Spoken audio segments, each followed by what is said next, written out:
vez se nos acumulan los temas de análisis sobre Latinoamérica y no damos abasto. Por fortuna, para momentos así, siempre podemos recurrir a un ligero a la par que noticioso resumen informativo.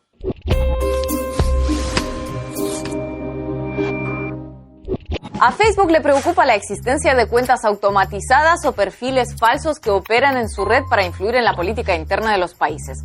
Pero en unos países le preocupa más que en otros. O mejor dicho, en unos países le preocupa y en otros le trae sin cuidado. Una ex empleada de la compañía reveló el tipo de prácticas que presenció cuando trabajó allí como científica de datos, encargada de detectar cuentas falsas o procesos automatizados prohibidos en las reglas de uso. Sophie Shank rechazó un bono de empresa de $64,000 que la obligaba a guardar silencio para contar su experiencia. En Honduras, Shank descubrió que un administrador del perfil oficial de Juan Orlando Hernández manejaba alegremente cientos de cuentas falsas que por supuesto se dedicaban a alabar su gestión, llenar de me gusta sus publicaciones o asegurar que sí habían votado por él en las elecciones de 2017. En palabras de la ex trabajadora, el volumen y constancia de su actividad automatizada era extremadamente audaz. A pesar de que los administradores de esos bots admitieron sin tapujos ser autores de esas flagrantes violaciones a la política de la empresa, a Facebook le tomó casi un año actuar contra esas cuentas. Peor aún, aunque en julio de 2019 las cerraron, menos de 2 semanas después volvían a estar activas y según la analista todavía hoy gozan de excelente salud.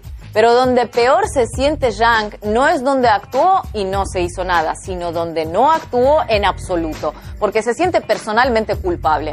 En 2019, en Bolivia, la experta de datos encontró actividad falsa a favor del por entonces candidato presidencial Carlos Mesa, pero no le pareció algo prioritario comparado con otras de sus tareas y permitió que continuara. Meses después se produjeron violentas protestas alentadas en parte por estas cuentas que desembocaron en decenas de muertes y la intervención de las Fuerzas Armadas para sugerirle la renuncia al presidente Evo Morales. Shank tampoco actuó respecto a Ecuador, donde detectó cuentas falsas que apoyaban la gestión de Lenín Moreno. ¿Quién podría haberlo imaginado? Semejante montaña de logros de gobierno y tener que recurrir a bots. Pero tampoco le pareció algo urgente y lo dejó pasar. Hoy la analista se pregunta si su inacción fue cómplice de que la gestión de Moreno frente a la pandemia fuera endulzada en redes sociales y qué habría ocurrido de actuar ella por evitarlo. Shank afirma que ha sufrido enormes dosis de estrés ya que siendo una empleada de rango medio le tocaba tomar decisiones que podían afectar las vidas no ya de cientos, sino de miles de ciudadanos en el mundo. Uno de sus superiores llegó a bromear diciéndole que no se hiciera drama, que en el fondo esos países eran medio territorios salvajes y ella podía jugar a ser su dictadora a tiempo parcial sin remordimientos. Tan cómico, claro que sí. Y es que para Facebook su pelea contra cuentas automatizadas para influir en política se centra en aquellos países o lugares donde la compañía siente que puede resultar afectada gravemente en su credibilidad o judicialmente. Es decir, Estados Unidos, la Unión Europea y poco más. Fuera del G20, por decirlo de alguna forma, la investigación, detección y eliminación de bots y perfiles falsos no les merece la pena el esfuerzo, así que la permiten por omisión.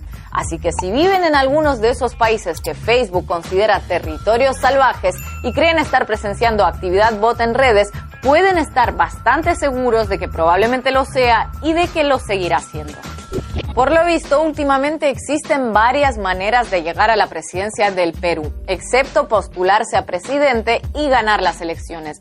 Si a principios de 2018 Martín Vizcarra asumió el cargo tras la renuncia de Pedro Pablo Kuczynski por un escándalo de compra de votos, ahora parece que es a él a quien quieren aplicarle una estrategia similar.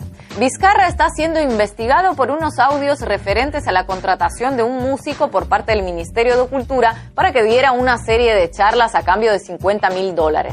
No sabemos cuántos cientos de charlas ofreció por semejante monto o si fue una sola conferencia donde reveló el secreto de la vida eterna, pero además de lo elevado de los honorarios, también generó suspicacia la combinación de 2 factores. 1, que Richard Swing es bastante desconocido y 2, su supuesta cercanía o amistad con el presidente de la República.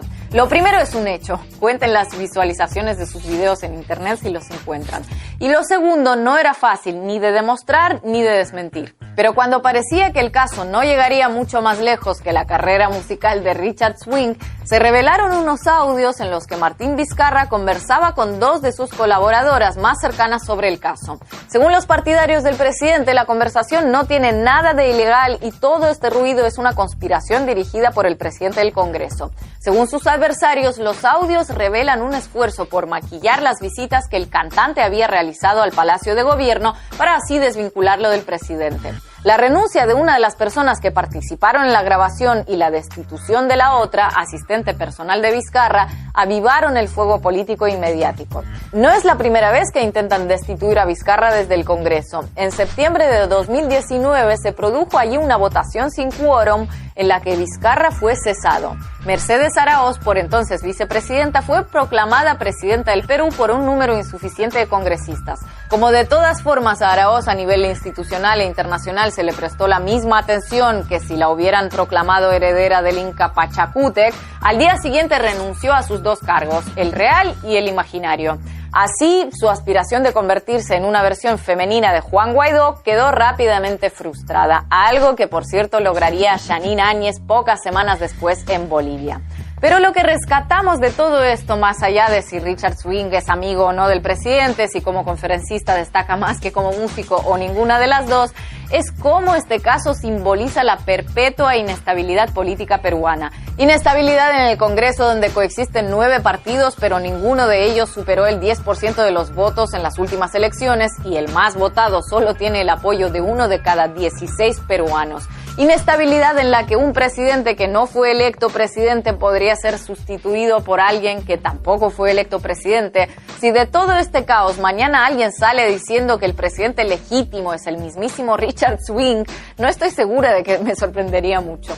Y así, de seguir entre renuncias, pedidos de vacancias, pseudo-autoproclamaciones e intentos de destitución, terminará afianzándose la percepción de que en el Perú es mucho más fácil llegar a la presidencia desde cualquier cargo institucional que desde las urnas.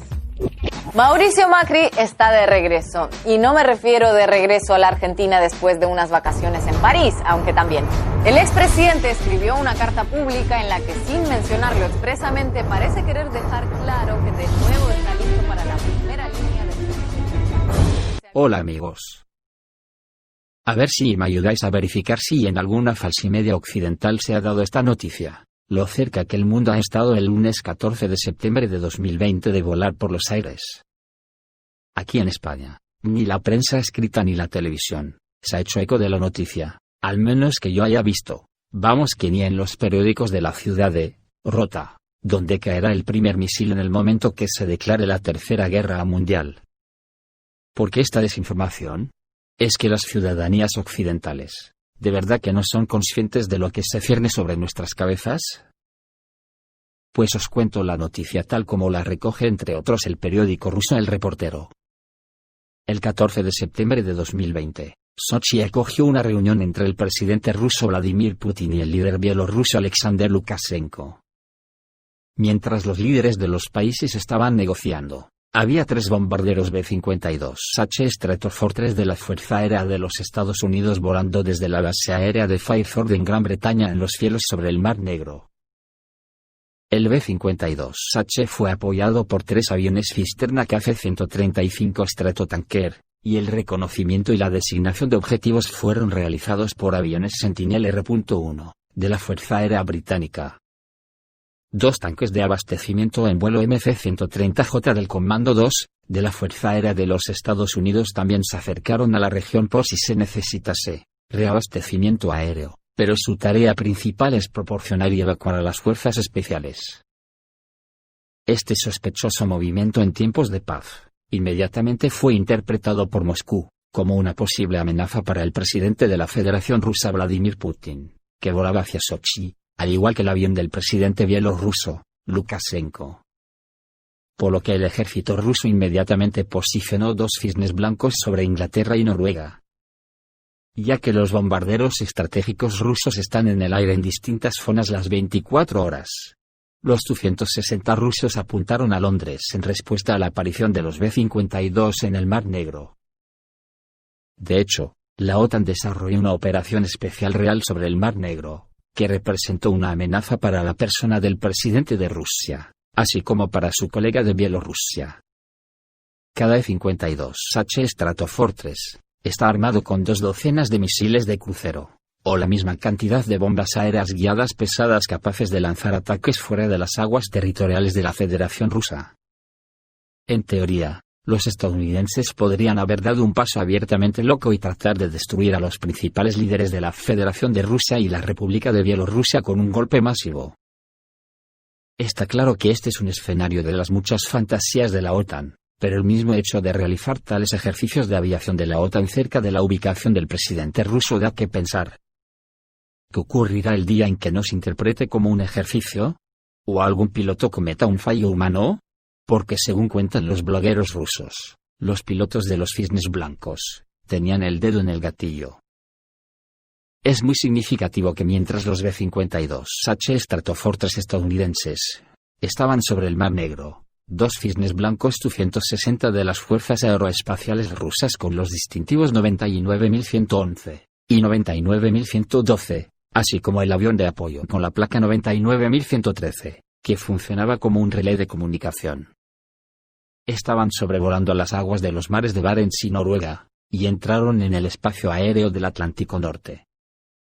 La duración del vuelo fue de unas 10 horas, según el Ministerio de Defensa de la Federación Rusa. En algunas etapas de la ruta, fueron acompañados por cazas MiG-31 de la Armada rusa. Esta información fue confirmada por el canal de Telegram Unternotes, que se dedica a rastrear los vuelos de aviones militares y de transporte rusos. De hecho, los portadores de misiles rusos estuvieron a punto de un posible lanzamiento de los misiles de crucero nucleares de largo alcance KH-101, o el KH-102, de propulsión nuclear.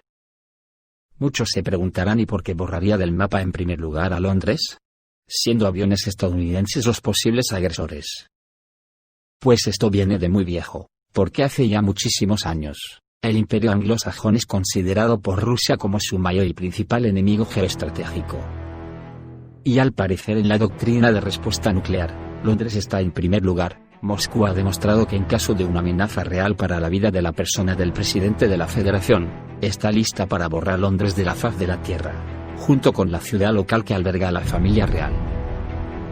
Como he dicho anteriormente, aparte de ser muy significativo que mientras los B-52H Stratofortress estadounidenses se acercan por el Mar Negro sospechosamente a tiro de misil de donde se encuentra el presidente Putin, no hay que olvidar que estos últimos días empiezan a ser frecuentes y amenazantes los vuelos de los B-52H Stratofortress estadounidenses dentro de los cielos de Ucrania.